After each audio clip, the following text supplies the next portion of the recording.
যত বড় মাছই হোক না কেন কাটতে আমার খুবই ভালো লাগে, কিন্তু এই ছোট মাছগুলো দেখলে আমার যে কেমন লাগে সেটা আমি কাউকে বলে বোঝাইতে পারবো না। একদমই বিরক্ত লাগে। খাইতে কিন্তু আমার মজা লাগে, কিন্তু কুটতে গেলে দেখা যাচ্ছে 12টার জায়গায় 13টা আর কি বেজে যায়।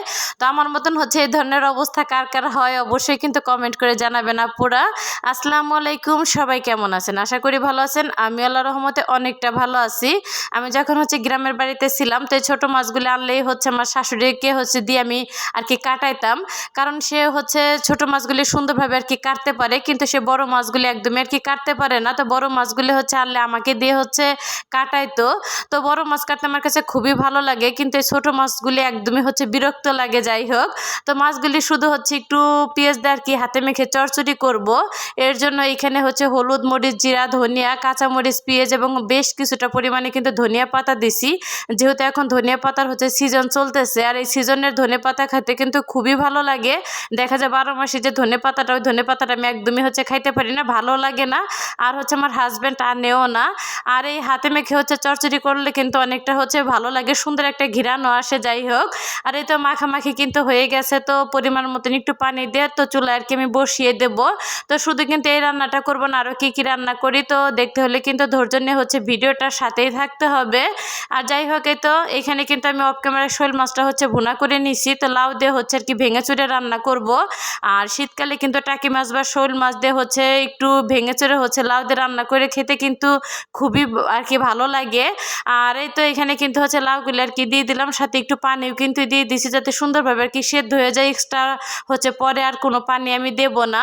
আর এই তো এই ফাঁকে কিন্তু চচ্চড়িটা আমার রান্না করা হয়ে গেছে। তো নিচ থেকে কিন্তু অনেক সুন্দর আর কি তেলটা উঠে আসছে। আর এই তো এখন কিন্তু চুলাটা আর কি বন্ধ করে দেব। তো তো হাতে মেখে চচ্চড়িটা কিন্তু আমার রান্না আর কি হয়ে গেছে। আর এই তো এখানে কিন্তু আমি ধনেপাতা এবং লাইয়ের যে সিল্কা বা চোচা যেটা বলেন না কেন, সেটা আর কি ভর্তা করব। আর অনেকেরই আমি ভর্তা করা দেখি, কিন্তু এখন পর্যন্ত আমি আর কি ভর্তা করি নাই। তো লাউটা আর কি অনেক সুন্দর ছিল, তো ভাবলাম আর কি একটুখানি আর কি ভর্তা করি আমি। তো এখানে পেঁয়াজ, রসুন, কাঁচামরিচ আর স্বাদ মতন একটুখানি লবণ দিলাম, আর কয়েক ফোঁটা সরিষার তেল দিছিলাম। তো এখানে কিন্তু লাউটা আর কি সুন্দরভাবে সেদ্ধ হয়ে গেছে। তো এখন একটুখানি আর কি ফোড়ন দিয়ে নেবো আমি। তো দেখা যাচ্ছে একটু তো বেশি আর কি গাঢ় করে রান্না করছি। লাউটা বেশি পরিমাণে দিছি, বেশি ঝোল রাখবো না, যেহেতু 2-3 পদের তরকারি আর কি অলরেডি হয়ে গেছে বাটা ভর্তা দিয়ে। যাই হোক, এই তো ফোড়নটা দিয়ে নিলাম। তো লাউয়ের তরকারিটা কিন্তু একদমই রান্না আর কি আমার রেডি। আর এই ফাঁকে কিন্তু তো লাউয়ের যে ছিলকাটা, ওইটা কিন্তু সুন্দরভাবে আর কি বেটে নিছি আমি। তো দেখা যাচ্ছে শিলপাটা দিয়ে কিন্তু বাটা যে ভর্তাগুলো, এটা কিন্তু খেতে বেশি মজা লাগে। যাই হোক, তো সরিষার তেলটা কিন্তু লাস্টের দিকে দিয়ে দিলাম। আর ফার্স্টের দিকে যেহেতু এই ভর্তাটা করছে মোটামুটি লাগছে। আর কালকে গেল কালকে আর কি আমি একটু ব্যস্ততার জন্য লং ভিডিওটা আর কি আমি দিতে পারি নাই। তো কে কে মিস করছেন অবশ্যই কিন্তু কমেন্ট করে জানায়েন। আমি রেগুলারই ভিডিও দেই, তো একটুখানি ব্যস্ত থাকার কারণে ভিডিওটা আমি আর কি দিতেই পারি নাই। যাই হোক, আর এই তো ভর্তাটা কিন্তু আমার হয়ে গেছে। তো এখন পাটা একটুখানি ভাত আর কি মেখে খাবো।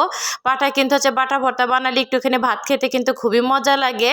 তো আর কি সুন্দর করে মেখে নিতেছি, আর একটু আর কি ভর্তা নিয়ে নেব। তো বেশি করে আর কি ভর্তা দিয়ে কিন্তু ভাত খেতে বেশ ভালো লাগে। তো এইভাবে ভাত খেতে কে কে পছন্দ করেন অবশ্যই কিন্তু কমেন্ট করে জানাবেন। আজকের ভিডিও এখানে শেষ করছি। আল্লাহ হাফেজ।